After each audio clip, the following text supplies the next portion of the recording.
Hi, I'm Andrea Brunell from the Connecticut State Department of Education, and we're so glad you've been able to take about 15 minutes out of your day to view this presentation.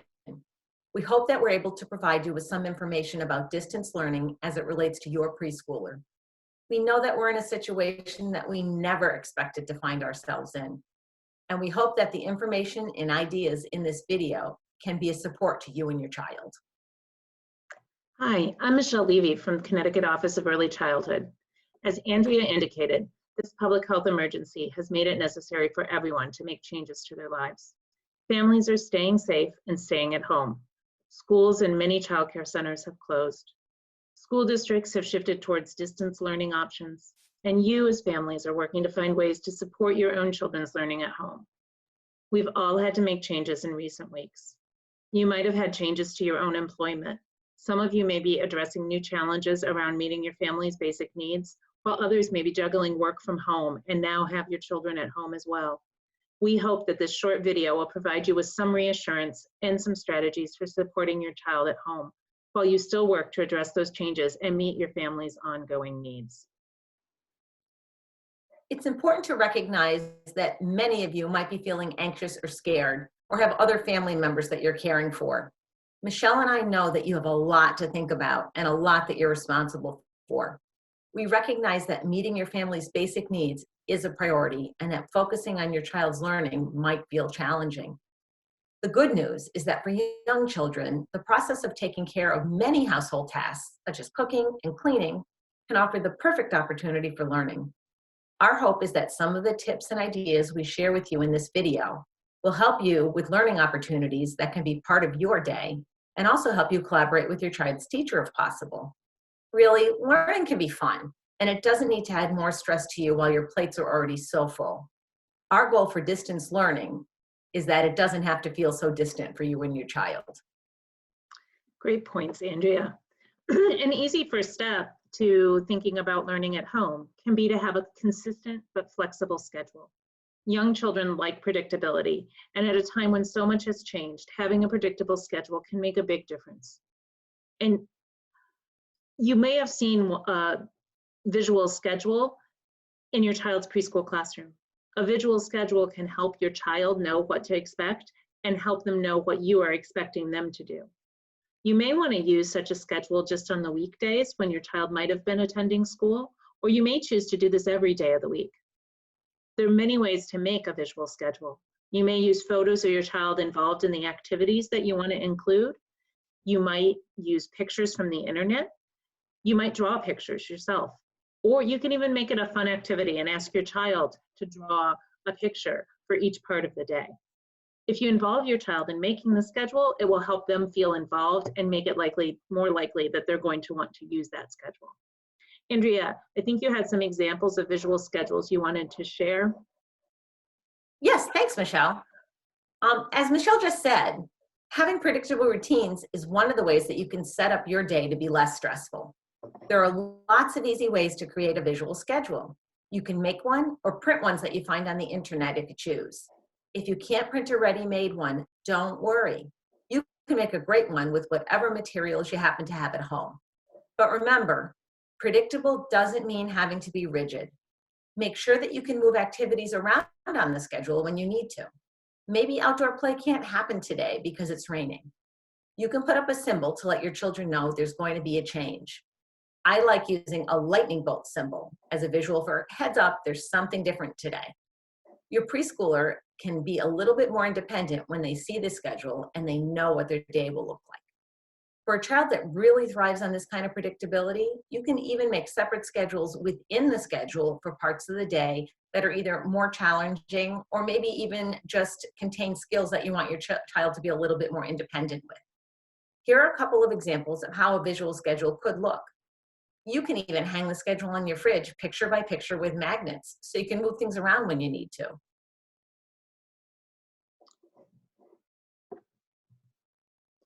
Andrea, one of the reasons this predictability is so important right now is because we're all experiencing something very unexpected, and it's a very stressful time. Think about how both you and your children are responding to the current situation.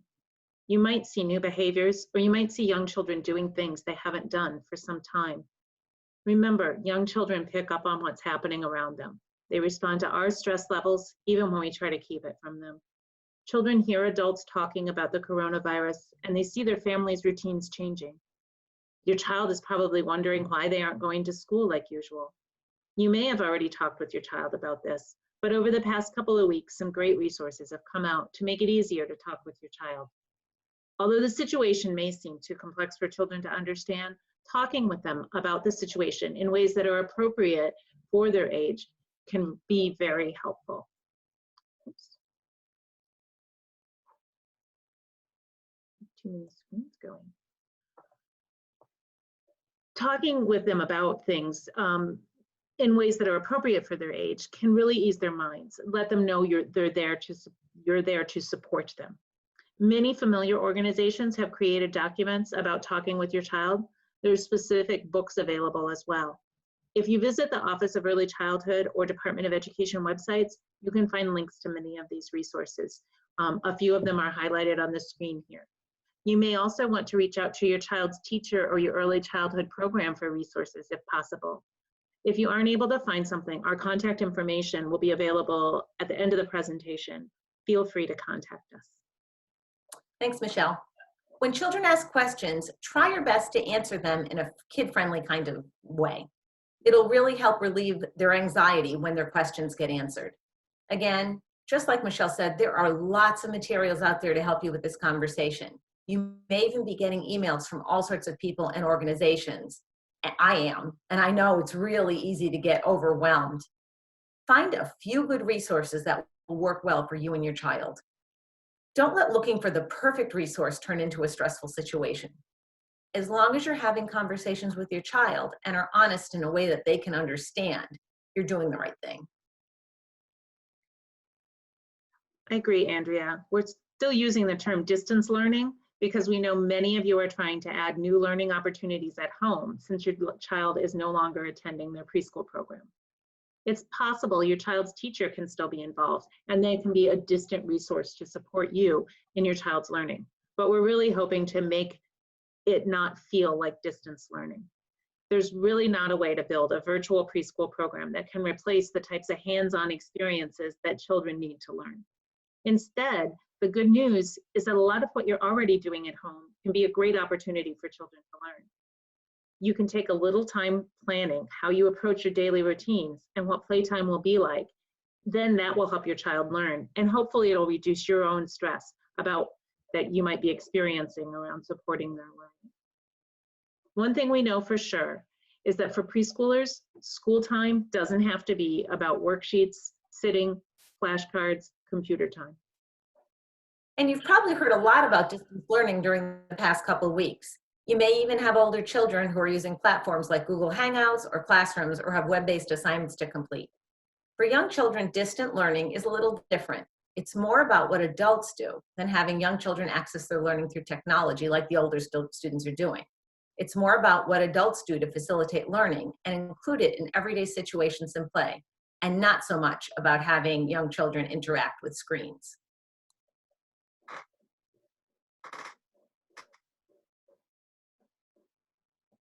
Andrea, one way of thinking about planning can be to think about specific skills that you want your child to work on.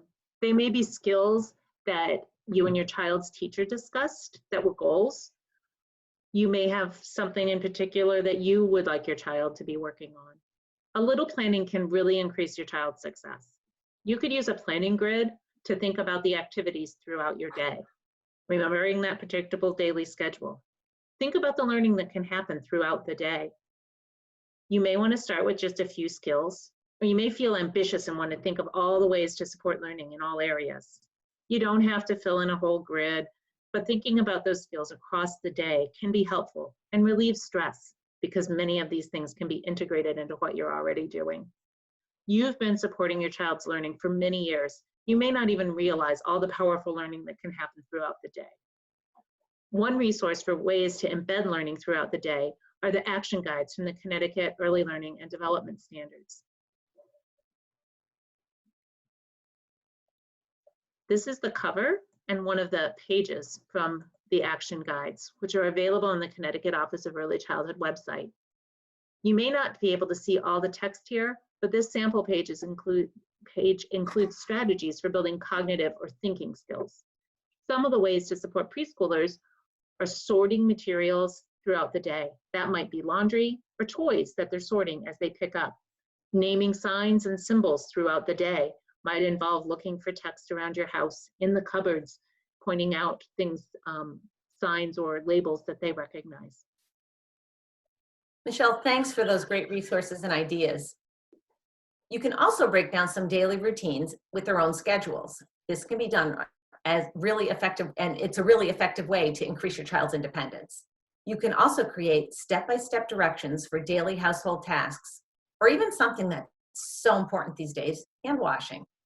You can create a step-by-step recipe for making a peanut butter and jelly sandwich that allows your child to make their own lunch. Having these kinds of everyday tasks broken down for your preschooler will give them an opportunity to learn new skills, and it'll also give you time to tackle some other important things that you need to do. Remember, this is a learning process, and it may start out a little bit messy as the children learn to do some things themselves. Your child is likely to get some jelly on his or her shirt or pump out a little bit too much soap to wash their hands while they're learning to master these skills. Remember, that's okay, and it's part of the learning process. Another key way to promote learning is through play. Play is the way that children learn best. You can support your child's learning through play in a variety of ways. You can provide materials that get them going, share ideas, offer them free time so that they have time to explore their ideas, or you can play with them. That can be helpful for your stress levels too. There are many different types of play: building blocks, playing with action figures or dolls, playing games with rules, such as hide and seek, chutes and ladders. You may have games that you played as a child or that are from your culture. It's a great time to teach your child these games. Dramatic play or imaginative play is also a type of play that many children particularly enjoy and may seek out. Like Michelle said, play is really important. That's especially true for imaginative play. You can put materials out for open-ended dress-up play or encourage children to act out their favorite story. Maybe they could even make props that they've thought of and make themselves to help tell the story. Be sure to ask them lots of open-ended questions instead of ones that have a single answer or can be answered yes, no. Things like, what do you think happens next? Why do you think it happened? Why do you think the character in your story wore those kind of clothes? Those are all examples of open-ended questions. Also, be sure to include some physical activities that get your child to move their body every day. If it's available, have them play outside, weather permitting.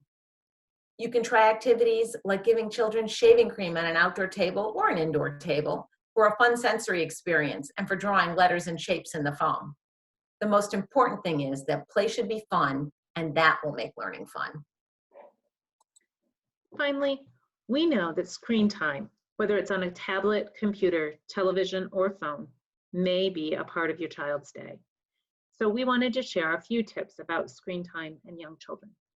The American Academy of Pediatrics recommends that children ages 2 to 5 should be limited to screen use of an hour per day of high-quality programs.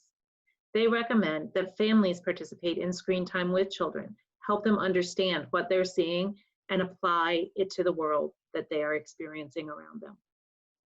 We know these are not normal times. We know that young children may be using screens a little more often, maybe watching TV on the computer, tablet, or phone.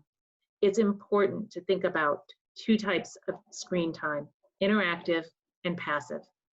Interactive screen time means that children are either interacting with another person while they're engaging with that screen time, or their actions are impacting what's on the screen. It's very different than just passively watching something. Here are some fun ways to make screen time interactive. You can't take your children to the places that you might typically go in your community because you're staying safe and staying at home. But think about how you and your child might be world explorers with technology.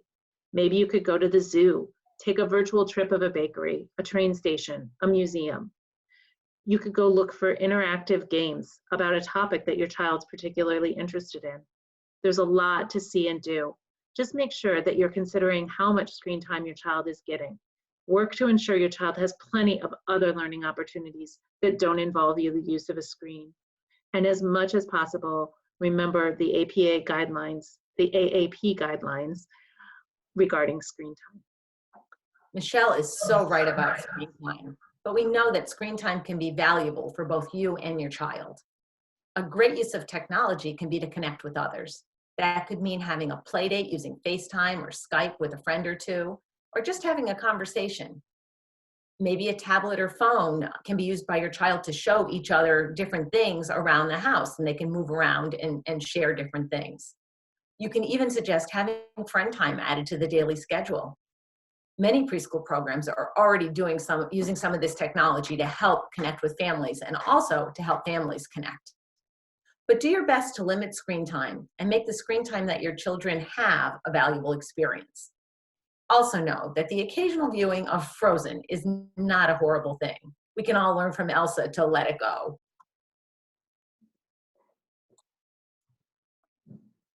We also need to think about, as adults, how we take care of ourselves, although it could look a little bit different right now. You need to remember that children need you to be your best self. Take some time every day to take a deep breath and think some positive thoughts. If you're feeling stressed out trying to plan for your children, stop and regroup. Distance learning for young children should be a support for your child and not another stressor. Use the distance learning resources that work for you and your child. Remember, pick a few and don't worry about having to explore tons of them. Most of all, make sure children know that they're safe and that you care about them. Also remember, there are supports out there to help you if you're feeling overwhelmed or need to be connected to resources. You can dial 211 or go to 211ct.org and be connected to a variety of resources, including resources related to basic needs, mental health or crisis counseling, and childcare. And while I'm mentioning it, Andrea, I want to make sure to share that if you know someone who's an essential worker who needs childcare, 211 can be a resource. We know there's been many shifts as far as what programs are open, and some essential workers are looking for care. The priority at this time is to keep children home, to stay safe and stay at home. But if that's not possible, we're looking for people to access their village. Who are the caregivers that they can access? Friends, neighbors, trusted relatives. There are still families who need care, and 211 can help. They can call 211 Child Care Info Line for help finding care if it's needed. There is even a dedicated line to assist healthcare and first responders to find childcare near them. That flyer, which focused on finding care, mentions accessing your village. You can also think about using your village as you work to support your child's learning at home. If possible, reach out to your child's teacher or early childhood program around ideas to support learning at home. They know your child and are experts in teaching and learning and can help you decide what learning experiences may be most beneficial for your child. Access some of the resources that we've shared or that are available. Send your child's teacher a few questions. See if you can schedule a time to talk. Talk to family members about ideas. There is help. We know you're working hard to keep your family safe and secure during these trying times. Remember that focusing on a supportive relationship with your child is the first and most important thing you can do. Taking care of yourself is a big part of that effort. Stop, take a deep breath. Remember that learning happens in lots of different ways and that each day you're doing the best you can for your family. The situation is not easy, but eventually it will be over. Please know your child's preschool teacher or school can be a support with ideas and strategies to keep your preschooler learning. Michelle and I would like to thank you very much for taking the time to watch and listen. Feel free to share this resource with other families. In closing, I thought I'd share part of a letter that was shared with me by Dr. Jennifer Gallagher, who's the superintendent of schools in Long Beach, California. In it, she says, 20 years from now, your children will not remember what they learned during the spring of 2020. Honestly, they won't. They will remember this time that they stayed home with you or whoever's caring for them for a few weeks. They'll tell their children about feeling safe and loved and peaceful during an anxious time. They'll remember the fun things you did with them. Do what is most important for your family these days. From Michelle and I, be well. We know you've got this.